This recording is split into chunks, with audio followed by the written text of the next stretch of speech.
എന്താ ഒന്നും മിണ്ടാത്തത്? ശരിയായോ അവള് ചെയ്തത്?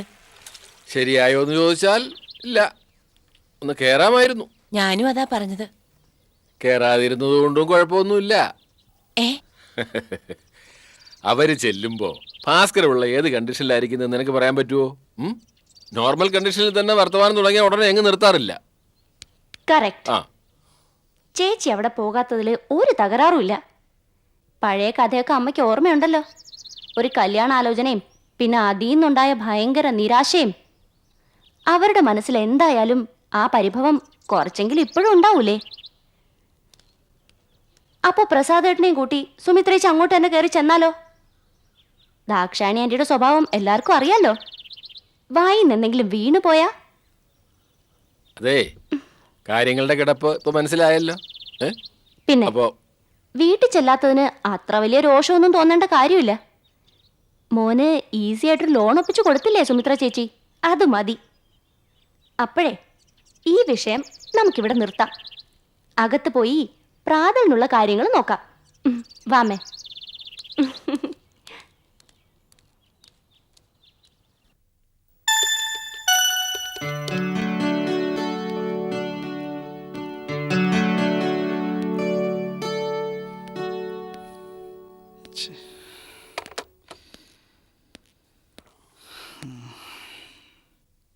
ആരെയാ ഇത്ര ബന്ധപ്പെട്ട് വിളിക്കാൻ ശ്രമിക്കുന്നേ? അത് പറയാൻ ബുദ്ധിമുട്ടുള്ള ആളാണോ? നിനക്ക് ബുദ്ധിമുട്ട് വരണമെങ്കിൽ ആ ആൾ ആരായിരിക്കും? യമുനയാണോ? കൊച്ചു കള്ളൻ. അവനവന്റെ ജോലി ചെയ്യാനുള്ള സമയത്ത് അവളെ ആലോചിച്ചോണ്ടിരുന്നോ? അതല്ല മണിയണ്ണ. ഏതല്ല? മണിയണ്ണൻ പറഞ്ഞല്ലോ ഷൂട്ടിംഗ് കാണാൻ വരണ്ടെന്ന് യമുനയോട് പറയാൻ. അതെ. ചിന്തിച്ചപ്പോ അത് ബുദ്ധിയാണെന്ന് എനിക്കും തോന്നി. മണി മണ്ടത്തരം പറയാറില്ല, പ്രവർത്തിക്കാറുമില്ല. എന്നാ പിന്നെ സമയം കളയണ്ട, നീ ഒന്ന് വിളിക്ക്. ഞാനിതുവരെ യമുനയോട് ഫോണിൽ സംസാരിച്ചിട്ടില്ല. അവക്ക് ഇഷ്ടാവോ? അത് നിന്റെ ഡയലോഗ് പ്രസന്റേഷൻ പോലെ ഇരിക്കും. ഡീസന്റ് ആയിട്ട് സംസാരിക്കാൻ അറിയാമല്ലോ അല്ലേ? ഏതായാലും ഒന്ന് വിളി. വിളിച്ചിട്ട് എന്ത് പറയും? ഒരെണ്ണം ഞാൻ വെച്ചേരും. അത് ഞാൻ പറഞ്ഞു തരണോ? നിന്റെ നാവിലല്ലേ ഡിക്ഷണറി പോലെ വാക്കുകളുള്ളത്? സത്യം പറഞ്ഞ വിളിക്കേണ്ട കാര്യമില്ല. പക്ഷേ നാളെ ഷൂട്ടിംഗ് നടക്കുന്നത് ഒരു കോമ്പിനേഷൻ സീൻ്റെ എന്ന് വെച്ചാ ഒരു ഫീമെയിൽ ആർട്ടിസ്റ്റിന്റെ കൂടെയാണെന്ന്. അതാര്? അതൊരു പുതിയ കുട്ടിയാ. അപ്പൊ പിന്നെ വിളിച്ചു പറയുന്നതായിരിക്കും നല്ലത്. നീയും അവളും കൂടി ഇഴകിച്ചേർന്ന് അഭിനയിക്കുന്നത് എങ്ങനെ യമുന കണ്ടോണ്ട് കയറി വന്നാലേ ബാക്കി ഞാൻ പറയണ്ടല്ലോ. അതെ, അത് തന്നെ എന്റെ പേടി. വിളിച്ചു പറയാല്ലേ? അല്ലെങ്കിൽ ഒരു വഴിയുണ്ട്. നീയേ സിനിമ അഭിനയം അങ്ങ് മതിയാക്ക്. മതിയാക്കാനോ? എന്നിട്ട് പകരം ഞാൻ അഭിനയിക്കാം. ഞാനാവുമ്പോഴേ യമുനയ്ക്ക് അധികം ഫീൽ ചെയ്യില്ല. സീൻ കൊണ്ട് അങ്ങ് കൊഴുക്കുകയും ചെയ്യും. പ്രൊഡ്യൂസർക്ക് ലാഭവും കിട്ടും. അയ്യടാ, അഭിനയിക്കാൻ പറ്റിയൊരു മോന്ത. അധികം പുറത്തേക്ക് ഇറങ്ങല്ലേ, ആരെങ്കിലും കൊത്തിക്കൊണ്ട് പോകും.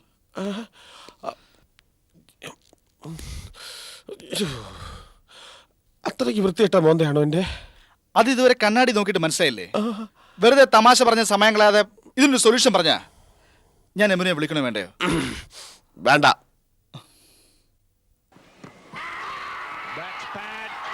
A loud appeal. The Indian close-in fielders are convinced that that catch has been taken. എപ്പോ നോക്കിയാലും ചെറുക്കൻ ഒരു ക്രിക്കറ്റ് കളി. ഓഫ് ചെയ്യടാ. Daryl Harper, he's not moved. Of ചെയ്യാൻ പറഞ്ഞ ഓ, കളി ക്ലൈമാക്സിലേക്ക് കടന്നതാ, അത് നശിപ്പിച്ചു. പഠിക്കാൻ മല പോലെ കിടക്കുമ്പോഴാ ഈ ബോറം കളിയും കണ്ട് സമയം കളയുന്നത്. കഴിഞ്ഞ പ്രാവശ്യം പോയ പേപ്പറൊക്കെ എഴുതി എടുക്കണ്ടേ? ഹൈ ഫസ്റ്റ് ക്ലാസ് കിട്ടിയില്ലെങ്കിലേ അച്ഛൻ ടി വി ഒക്കെ കൊടുത്ത് കാശ് വാങ്ങും. അച്ഛനോട് ഞാൻ നേരത്തെ പറഞ്ഞതാ, എൻ്റെ ഇൻട്രസ്റ്റ് മുഴുവൻ ബിസിനസ്സിലാണെന്ന്. അവനവൻ്റെ ടേസ്റ്റിനനുസരിച്ച് വിട്ടാലേ മക്കൾ നന്നാവൂ. ശരി, ഇത് ഞാൻ അച്ഛനോട് പറഞ്ഞേക്കാം. അയ്യോ, ചതിക്കല്ലേ. ഒന്നാമതേ ഉഴപ്പി നടക്കാന്നുള്ള തോന്നലുണ്ട് അച്ഛന്. അതിൻ്റെ കൂടെ ചേച്ചി കൂടി സപ്പോർട്ട് ചെയ്താൽ എൻ്റെ കാര്യം കുഴഞ്ഞത് തന്നെ. Hello hello. ആരാടാ? ആ ആ അപ്പോൾ നമ്മൾ പറഞ്ഞു വന്ന് ബിസിനസ്സിൻ്റെ കാര്യം. ഉള്ള സമയത്ത് വിദ്യാഭ്യാസം ചെയ്ത് സമയം കളയാതെ ഒരു ടെക്സ്റ്റൈൽ ഷോപ്പ് ഇട്ടുകൊണ്ട് അമ്മാവൻ രക്ഷപ്പെട്ടു. അതാ ഞാൻ പറഞ്ഞത്, ബിസിനസ്. അതേ ഉള്ളൂ ഇക്കാലത്ത് രക്ഷ. ഹലോ ഹലോ ഹാ താരത് ആരാടാ? ആ കട്ട് ചെയ്ത് കളഞ്ഞു. കുറെ വായി നോക്കിയുള്ള ഇറങ്ങിയിട്ടുണ്ട്. ഫോൺ വിളിക്കും, ആരെങ്കിലും എടുത്ത ഉടനെ കട്ട് ചെയ്യുകയും ആ. ചെയ്യും. നിക്ക് ഒരു മിനിറ്റ്, ഞാനെടുക്കാം.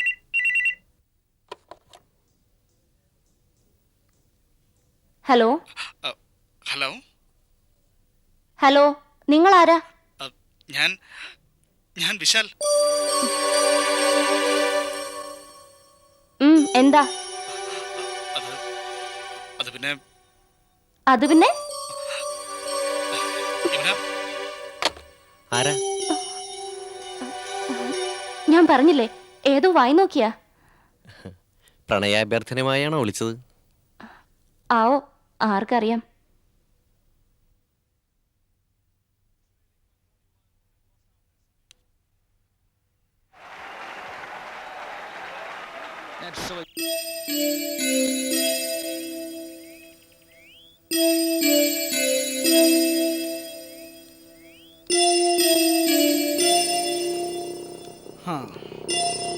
കാത്തു നിന്നതാ വേറിറങ്ങി. എന്താ ഇത്ര ലേറ്റ് ആയത്? ലേറ്റ് ആകുന്നോ ആകാതിരിക്കുന്നോ ഒക്കെ എന്റെ ഇഷ്ടം. ഒരു അന്യ വ്യക്തി അതിനെ ചോദ്യം ചെയ്യേണ്ട ആവശ്യമില്ല. അന്യ വ്യക്തിയോ? ഞാനോ? ലേശം ഉടക്ക് ലൈനിലാണല്ലോ. വെറും ഒരു പെൺകുട്ടിയുടെ വാക്കുകൾക്ക് മുമ്പിൽ പതർന്നവനല്ലേ ഈ വിശാൽ. എന്നാലും തന്റെ ഈ ആത്മരോഷം ഏതോ തെറ്റിദ്ധാരണയുടെ ഫലമാണെന്ന് തോന്നുന്നു.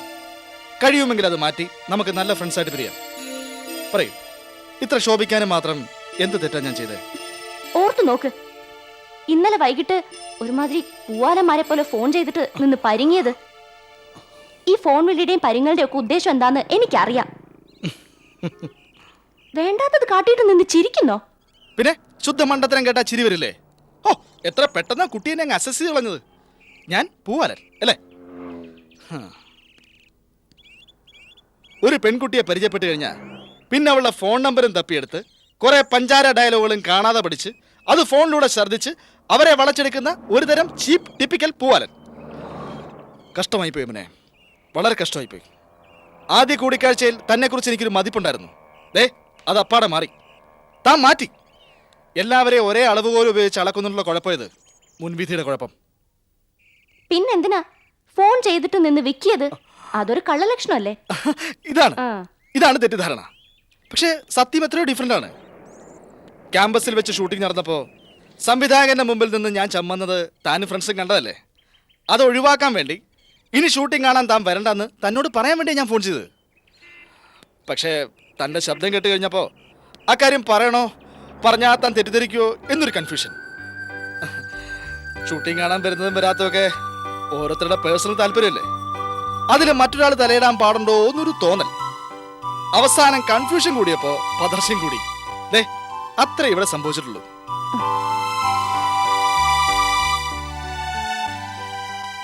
എനിക്ക് വിശ്വസിക്കാമോ? നിർബന്ധമില്ല, പക്ഷെ പറഞ്ഞത് സത്യം. എന്നാ വിശ്വസിച്ചിരിക്കുന്നു. ആശ്വാസമായി. എന്നാലും എന്നെ ഒരു വെറും പൂവാലനായിട്ട് തരം താഴ്ത്തി കളഞ്ഞല്ലോ, അത് മോശമായി പോയി.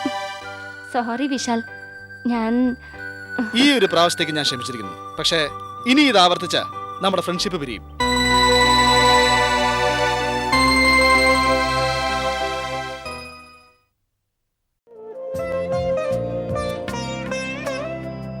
ഒരു